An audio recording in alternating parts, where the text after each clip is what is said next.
स्वागत है आपका सुपरफास्ट छत्तीसगढ़। आप देख रहे हैं, मैं हूं आपके साथ ऋतु ज्ञानवानी। मुख्यमंत्री भूपेश बघेल की अध्यक्षता में कैबिनेट की अहम बैठक हुई, जिसमें 24 एजेंडों पर विस्तार से चर्चा हुई। कैबिनेट बैठक में दलहन फसलों को बढ़ावा देने का फैसला किया गया। राज्य सरकार ने किसानों की आय बढ़ाने और राज्य में दलहन फसलों की पैदावार बढ़ाने की दिशा में महत्वपूर्ण फैसला लिया। नए फैसलों के तहत राज्य सरकार समर्थन मूल्य पर खरीफ विपणन वर्ष 2022-23 में अरहर, उड़द और मूंग फसलों का उपार्जन करेगी। बिजली बिल हाफ योजना का विस्तार करने का फैसला किया गया।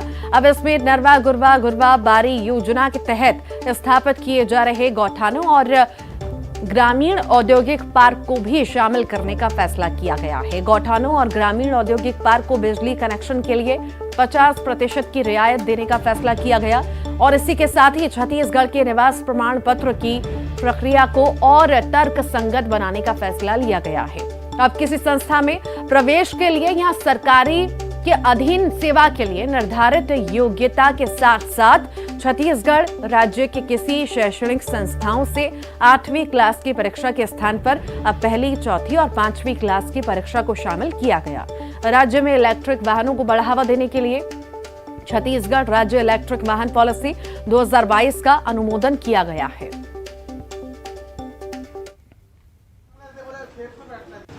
छत्तीसगढ़ सरकार की मंत्रिपरिषद की आज की 45वीं बैठक में लगभग 24 एजेंडा पे चर्चा हुई है। राज्य सरकार के द्वारा राज्य में दलहन फसलों की पैदावार बढ़ाने के तहत इसी वर्ष खरीफ से समर्थन मूल्य पर हम अरहर की खरीदी करेंगे, उड़द की खरीदी करेंगे और मूंग का मिनिमम सपोर्ट प्राइस पर खरीदी करने का आज निर्णय लिया गया। बिजली बिल हाफ योजना और 400 यूनिट तक खपत में आधा बिजली बिल का जो हमारी सरकार की योजना है, उसी प्रकार हमारे गौठानों में जो बिजली का बिल है उसको इस योजना के अंतर्गत शामिल किया जाता है, नंबर 1। और गौठानों में स्थापित होने वाले रूरल इंडस्ट्रियल पार्क जो हम अन्य गतिविधि संचालित करने के लिए ग्रामीण औद्योगिक पार्क बनाने जा रहे हैं, उसके बिजली के बिल को भी जिस तरीके से 400 यूनिट तक आधा करने का निर्णय लिया गया उसमें शामिल किया गया है। राज्य के बाहर के लोग भी आकर के निवास प्रमाण पत्र बना करके यहाँ के स्थानीय लोगों को जो लाभ दिया जाता है उसका लाभ उठा लेते हैं। तो प्रावधानों में संशोधन किया गया और प्रमुख रूप से इसमें ये जोड़ा गया, जिनकी पात्रता छत्तीसगढ़ राज्य के निवास प्रमाण पत्र की है वो सारी पात्रता तो रहेगी ही, लेकिन आउटसाइडर के लिए पहली, चौथी और 5वीं कक्षा के परीक्षा उत्तीर्ण योग्यता को स्थानीय निवास प्रमाण पत्र में शामिल करने का निर्णय लिया गया। छत्तीसगढ़ राज्य में इलेक्ट्रिक वाहनों को बढ़ावा देने के लिए एक नई पॉलिसी का अनुमोदन किया गया, जिसमें इलेक्ट्रिक वाहनों को आसान चार्जिंग सुविधा उपलब्ध कराने के लिए चार्जिंग स्टेशनों का नेटवर्क स्थापित किया जाएगा और नेशनल स्टेट हाईवे पे चार्जिंग पॉइंट उपलब्ध होंगे। इसके लिए जो आवश्यक संसाधन है ये उपलब्ध कराए जाएंगे। सीएम भूपेश बघेल ने गोधन न्याय योजना के हितग्राहियों को सौगात दी है। मुख्यमंत्री भूपेश बघेल ने वर्चुअल कार्यक्रम में गोधन न्याय योजना के तहत गोबर बेचने वाले पशुपालकों, ग्रामीणों, गौठानों से जुड़ी महिला समूहों और गौठान समितियों को 10 करोड़ 84 लाख रुपए की राशि ऑनलाइन जारी की है। गौठान समितियों और महिला स्व सहायता समूहों को अब तक 143.19 करोड़ रुपए का भुगतान किया जा चुका है। मुख्यमंत्री ने राज्य डेयरी उद्यमिता विकास योजना के तहत 25 हितग्राहियों को 13,63,000 रुपए अनुदान राशि जारी की।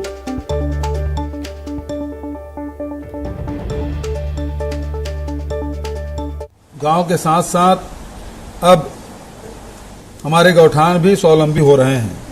बीते 1 वर्ष के दौरान निर्मित गौठानों की संख्या में 44% की वृद्धि हुई है। गोधन न्याय योजना से लाभान्वित पशुपालकों की संख्या में 24% की वृद्धि हुई है और एक साल पहले वर्ष 2021 में हमने 16 जून से 30 जून की अवधि में गोबर क्रय राशि के रूप में 48 लाख रुपए का वितरण किया था, जबकि इस साल इसी अवधि में 3,69,00,000 रुपए की राशि का। छत्तीसगढ़ पुलिस विभाग में बड़ी सर्जरी हुई है। कई आईपीएस अधिकारियों का तबादला किया गया और जिलों के एसपी भी बदले गए हैं। डी रविशंकर जशपुर, संतोष सिंह कोरबा, इंदिरा कल्याण एलिसेला, गोरेला पेंड्रा मरवाही के एसपी बनाए गए हैं। इसी तरह से भोजराम पटेल महासमुंद, त्रिलोक बंसल कोरिया और प्रफुल्ल ठाकुर को राजनांदगांव जिले के एसपी बनाए गए हैं।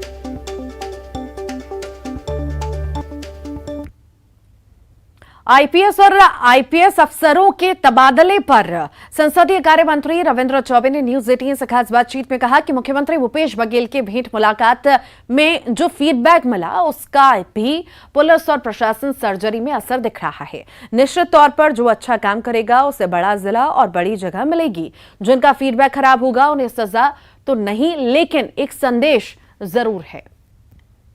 आईपीएस अफसरों के तबादले हुए, उनकी पदस्थापना जो है वो बदली गई है, नई पदस्थापना की गई है और इसके साथ ही इसके पहले आईएएस के ट्रांसफर भी हुए थे थोक में। इसके पीछे मंशा क्या है सरकार की, इसको लेकर संसदीय कार्य मंत्री रविंद्र चौबे हमारे साथ मौजूद हैं, उनसे बात करते हैं। क्या चुनाव के पहले की तैयारी है सर? ये जो लगातार सर्जरी की जा रही है इसको क्या माने कि चुनाव के पहले की सर्जरी है?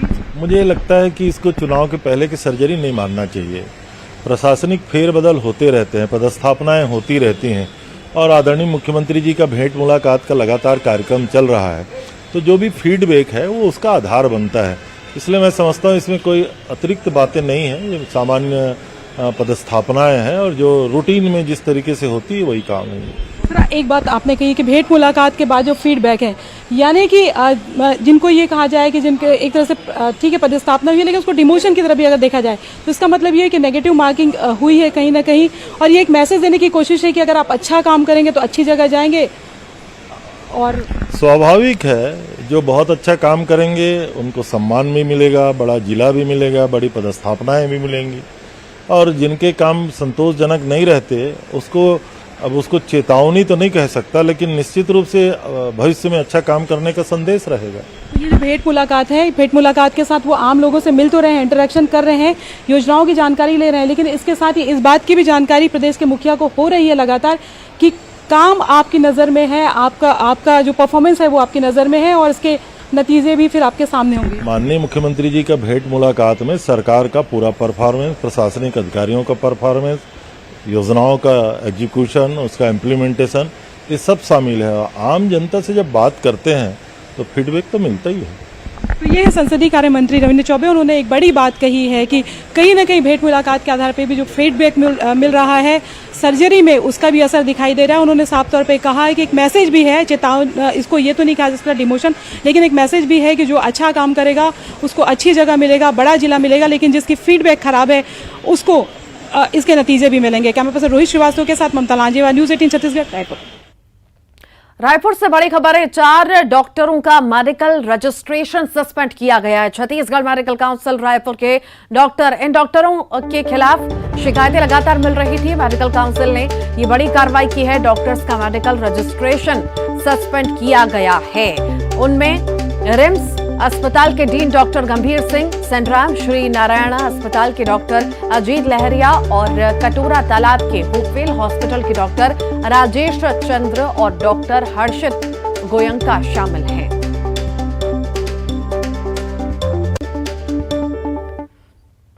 रायपुर में बीजेपी की बड़ी बैठक हुई है। राष्ट्रपति चुनाव की तैयारियों को लेकर चर्चा हो रही है। प्रदेश व्यापीयों की बैठक का तय किया गया है, इसमें एजेंडा भी तय किया जा रहा है। बैठक में पूर्व सीएम रमन सिंह, प्रदेश अध्यक्ष विष्णुदेव साय, नेता प्रतिपक्ष धर्मलाल कौशिक मौजूद हैं। साथ ही साथ अजय चंद्राकर, बबन साय सहित आला नेता भी इस बैठक में मौजूद हैं। बड़ी बैठक बीजेपी की हो रही है रायपुर में।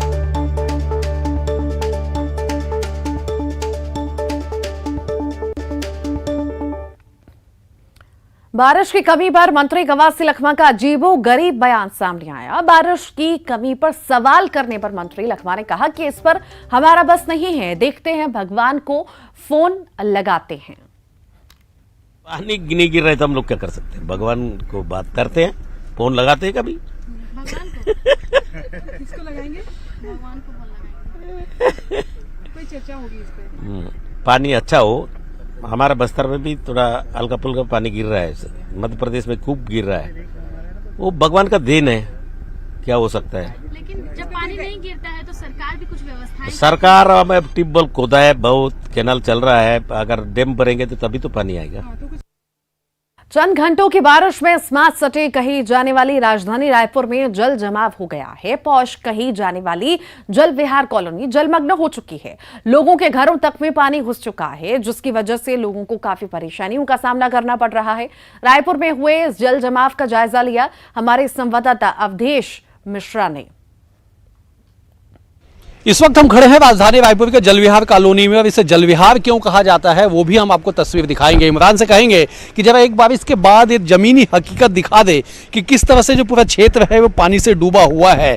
ये तस्वीर कोई पहली बार नहीं है, ऐसी तस्वीर लगभग कमोबेश हर साल देखने को मिलती है। बावजूद उसके जो जिम्मेदार हैं वो केवल जिम्मेदारी निभाने के नाम पे खाना पूर्ति करके चले जाते हैं। और यही वजह है कि पूरे बारिश के महीने में, बारिश के दिनों में लोगों को समस्याओं से दो चार होना पड़ता है। कुछ लोग हमारे साथ है। भाई साहब, कितनी दिक्कत है आपको? भाई साहब, ये रायपुर नगर निगम का बहुत अनुपम भेंट है रायपुर वासियों को। जल विहार कॉलोनी जैसा आप नाम जानते हैं, यहाँ हर साल यही स्थिति उत्पन्न होती है, और जितने भी जनप्रतिनिधि हैं उनको समझाने का, अधिकारियों को भी बताने के बाद भी कोई यहाँ पे ढंग की व्यवस्था अभी तक नहीं हुई है। आप यहाँ देख सकते हैं, नाला खुदा हुआ है, 8 से 10 फीट गहरा नाला है, रॉडें निकली हुई है। कोई बच्चा अगर उसमें गिर जाएगा तो पता भी नहीं चलेगा। यहाँ भी खुदा हुआ है, मगर ना कोई फेंसिंग है ना कुछ है, कोई जिम्मेदारी नहीं है, बस खाना पूर्ति चल रही है यहाँ पर। कितना ज़्यादा दिक्कत होता है, बच्चे लोग का पढ़ाई का, स्कूल का ड्रेस व्रेस, कापी किताब सब बिक जाता है, चावल दाल सब बिक जाता है, घर के अंदर पानी घुस जाता है।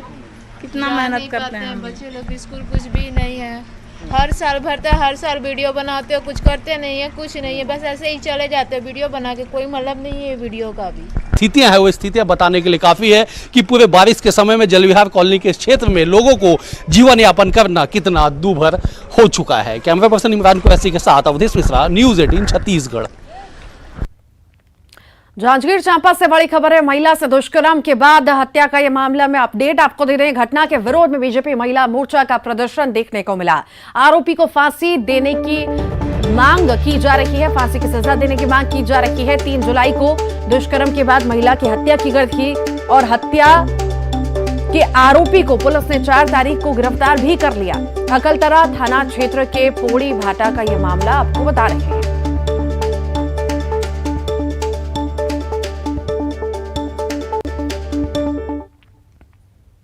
राजधानी रायपुर के हिमालयल हाइट्स से हुए बच्चे के अपहरण के मामले में पुलिस ने मामला दर्ज किया है। बच्चे के पिता पर ही उसके अपहरण का आरोप लगा है। 8 साल के विहान सिंह का बुधवार शाम करीब 6:30 बजे अपहरण हो गया था। विहान के पिता की गाड़ी की तस्वीर मौके पर लगे सीसीटीवी कैमरा में कैद हुई। गौरतलब है कि साल 2013 में लोकेश सिंह और प्रिंसी की शादी हुई थी, लेकिन दोनों अलग अलग रह रहे हैं। कोर्ट में तलाक का मामला चल रहा है। कोर्ट ने बच्चे की कस्टडी उसकी मां प्रिंसी को दी है। सिंह है, जिसकी उम्र लगभग 8 वर्ष है। उसे जो है उसका पिता द्वारा जो है जबरदस्ती बिना बताया जो है उसकी माता के बिना किसी सूचना दिए उठाकर ले गया है। मौके पर पुलिस टीम पहुंची, जहां पर की पतासाजी की गई, और तो इसमें पाया गया है कि जो पति है लोकेश सिंह, विगत 3 वर्षों से दोनों अलग रह रहे हैं, और जो कानूनी लड़ाई उसकी माता ने लड़ी है बच्चे की कस्टडी को लेकर। तो विगत 6 महीने पहले माननीय सक्षम न्यायालय द्वारा प्रिंसी सिंह को बालक की कस्टडी दी गई थी। और ये जो उसका पिता है, ये कि सीधी मध्य प्रदेश मझौली का रहने वाला है। उस व्यक्ति अपने वाहन से यहाँ पर आया था, और वहाँ उसके द्वारा जो है बालक को यहाँ से जबरदस्ती उठाकर ले गया है, जिसमें प्रार्थी की शिकायत पर जो है थाना न्यू राजनगर में अपराध पंजीबद्ध किया गया है। प्रकरण में जो है कोरबा में एससीसीएल की प्रस्तावित अंबिका खदान के प्रभावितों ने महाप्रबंधक कार्यालय का घेराव किया। प्रभावितों का कहना है कि रोजगार मुआवजा, बसाहट और आंशिक अधिग्रहण के संबंध में चर्चा कर पहले उनकी मांग पूरी की जाए, और इसके बाद ही जमीन पर खदान खोलने के लिए अनुमति दी जाएगी। पाली ब्लॉक के करतली गांव में साउथ ईस्टर्न कोल फील्ड्स लिमिटेड अंबिका खदान खोल रहा है, और इस परियोजना के अधिकांश प्रभावितों ने मुआवजा ले लिया है, लेकिन कुछ लोगों ने अभी भी मुआवजा नहीं लिया।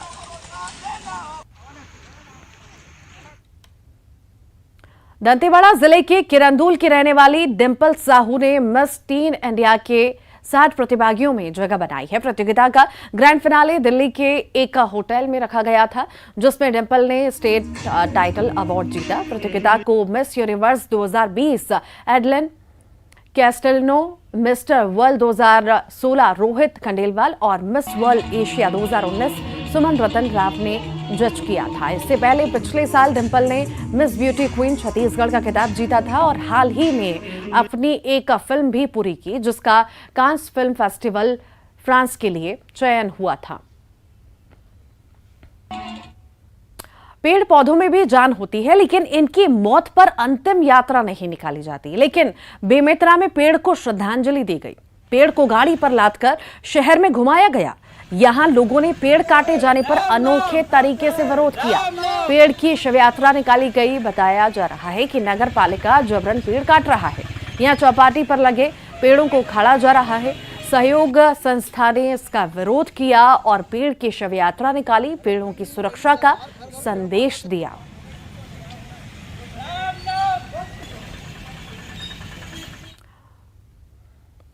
रायपुर से बड़ी खबर है। मौसम विभाग ने ऑरेंज अलर्ट जारी किया है। बस्तर संभाग, रायपुर, दुर्ग, बिलासपुर के लिए अलर्ट जारी किया गया है। 24 घंटे में ही भारी बारिश हो सकती है।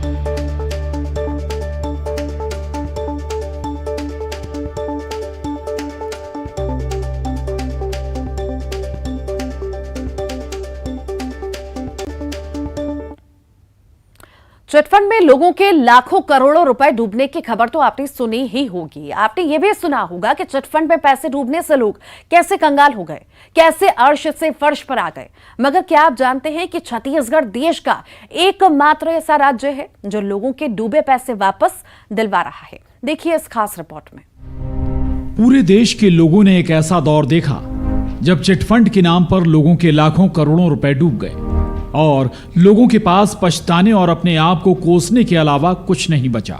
लेकिन छत्तीसगढ़ में कांग्रेस ने साल 2018 के चुनाव में लोगों से यह वादा किया कि वो जनता के डूबे हुए पैसे वापस दिलाएगी।